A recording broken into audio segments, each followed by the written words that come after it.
नमस्कार, मैं हूं योगेश चक्रवर्ती और आप देख रहे हैं रैड नेटवर्क। केंद्र सरकार की तरफ से दूसरे राज्यों में फंसे प्रवासी मजदूरों, पर्यटकों और विद्यार्थियों को अपने राज्य लौटने की सशर्त इजाज़त दे दिए जाने के बाद भी बिहार में सियासी घमासान थमने का नाम नहीं ले रहा। मुख्यमंत्री नीतीश कुमार ने केंद्र के इस फैसले का स्वागत किया है, लेकिन नेता प्रतिपक्ष तेजस्वी यादव को आशंका है कि सरकार मजदूरों को वापस लाने में बहानेबाजी कर सकती है। इसीलिए उन्होंने अपना 1 मई का अनशन भी जारी रखने का ऐलान किया है। दरअसल मुख्यमंत्री नीतीश कुमार ने केंद्रीय गृह मंत्रालय के नए दिशा निर्देशों का स्वागत तो किया है, लेकिन उन्होंने या सरकार की तरफ से किसी अन्य जिम्मेदार ने अभी तक यह नहीं बताया है कि प्रवासियों को कैसे लाया जाएगा। मुख्यमंत्री नीतीश कुमार ने केंद्र के फैसले का स्वागत करते हुए कहा है कि इससे बड़ी संख्या में दूसरे राज्यों में फंसे हुए बिहार आने को इच्छुक प्रवासी मजदूरों, छात्र छात्राओं, श्रद्धालुओं, पर्यटकों, अन्य लोगों को यहां आने में सुविधा होगी और उन्हें बड़ी राहत मिलेगी। तेजस्वी यादव ने सीएम नीतीश की तरफ से आए ऐसे बयान पर कहा है, यहां आना क्या है, स्पष्ट निर्देश है, आपको उन्हें लाना है, लाना। शब्दों की बाजीगरी से कर्तव्य की इतिश्री न कीजिए। सरकार को उनकी स्वास्थ्य सुरक्षा, यात्रा, भोजन, राशन इत्यादि का प्रबंध कर सकुशल वापसी सुनिश्चित करनी है, अर्थात उन्हें लाना है। मेरा यही मांग है नीतीश कुमार जी से, बिहार सरकार से, कि जो 25 लाख जो आंकड़ा जो आपने सरकार ने जो देने का काम किया है, हालांकि ये हो सकता है कि लगभग 40 लाख लोग भी हों जो बाहर फंसे हुए हों, तो अब कोई बहाना नहीं चलेगा, अब कोई नियमों का हवाला नहीं चलेगा। मैं यही मांग करूंगा कि नीतीश कुमार जी सभी लोगों को अविलंब तुरंत वापस बिहार लाएं, सुनिश्चित करें और जल्द से जल्द लाने का काम करें। और लाने के बाद चाहे वो कश्मीर से कन्याकुमारी तक जहां भी बिहार के लोग फंसे हैं उनको लाने का काम करें। अब मैं यही चाहूँगा कि ला करके कहीं उठा करके फेंक ना दिया जाए, कहीं इधर उधर रख ना दिया जाए, बल्कि उनके लिए प्रॉपर इंफ्रास्ट्रक्चर, हेल्थ से रिलेटेड, कोरोना टेस्टिंग से लेकर के, डोर टू डोर से लेकर के पूरी इंफ्रास्ट्रक्चर जो है वो डेवलप करने का सरकार काम करे। और ये सरकार को सुनिश्चित करना पड़ेगा।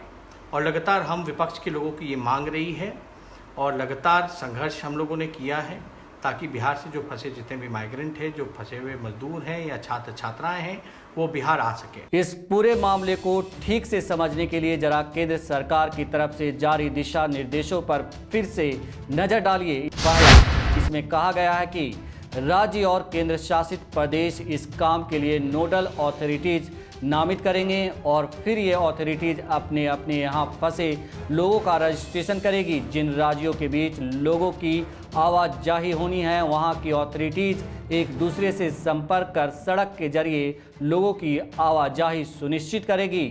दूसरा, जो लोग जाना चाहेंगे उनकी स्क्रीनिंग की जाएगी। अगर उनमें कोविड-19 के कोई लक्षण दिखेंगे तो उन्हें जाने की अनुमति नहीं होगी। तीसरा, लोगों की आवाजाही के लिए बसों का उपयोग किया जा सकेगा। बसों को सैनिटाइज करने के बाद उसमें सोशल डिस्टेंसिंग के नियमों के मुताबिक ही लोगों को बिठाया जाएगा। चौथा, कोई भी राज्य इन बसों को अपनी सीमा में प्रवेश करने से नहीं रोकेगा और उन्हें गुजरने की अनुमति देगा। पांचवा, डेस्टिनेशन पर पहुंचने के बाद लोगों की लोकल हेल्थ अथॉरिटीज की ओर से जांच की जाएगी। बाहर से आए लोगों को घूमने फिरने की अनुमति नहीं होगी और उन्हें होम क्वारंटाइन में ही रहना होगा।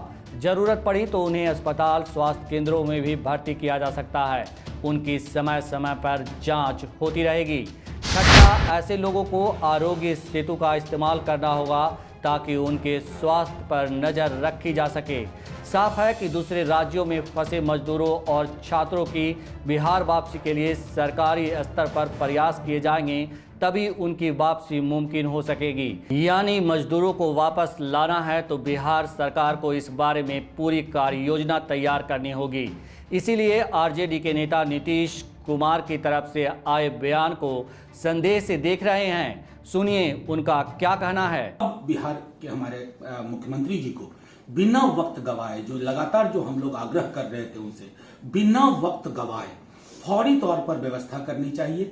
जो कोहराम मचा हुआ है मजदूरों के बीच में, छात्रों के बीच में, जो संकट किस घड़ी में अपनों के बीच में होना चाहते हैं, उसमें अब कोई विलंब का कोई कारण नहीं है। जो एक अब तक वो सैक्रोसेंट बता रहे थे कि लॉकडाउन है, बाकी राज्य जबकि कर रहे थे, आज के बाद वो भी उनके पास उपलब्ध नहीं है। इसलिए ये वक्त है, अब बिना क्षण भर की देरी किए माननीय मुख्यमंत्री जी कोशिश कीजिए कि देश के तमाम हिस्सों में जो बिहार के लोग हैं वो वापस तो वैसे सभी लोगों को बिहार के माननीय मुख्यमंत्री जी को लाने की व्यवस्था अविलंब करनी पड़ेगी।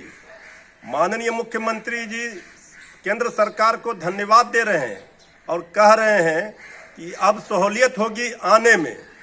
आना नहीं है, सभी लोगों को लाना है। और जो सरकार बहाने बना रही थी, इस सरकार ने तो कोई तैयारी नहीं की। सरकार के लिए ये चुनौती था, इसीलिए सरकार हाथ खड़े कर रही थी। अब सरकार, बिहार सरकार, माननीय मुख्यमंत्री जी सीधे कटघरे में है। अब आपके मनसा पर सवाल खड़े होंगे। अगर आने में विलंब होता है, उन लोगों को लाने में विलंब होती है, तो आपके ऊपर सवाल खड़े होंगे, आपके मनसा पर। फिर हम लोग ये देख रहे हैं कि कभी बिहार के लोगों के साथ किस प्रकार से अन्याय हो रहा है। कभी गेंद केंद्र सरकार के पाले में डाल दिया जाता है, कभी बिहार सरकार के पाले में डाल दिया जाता है।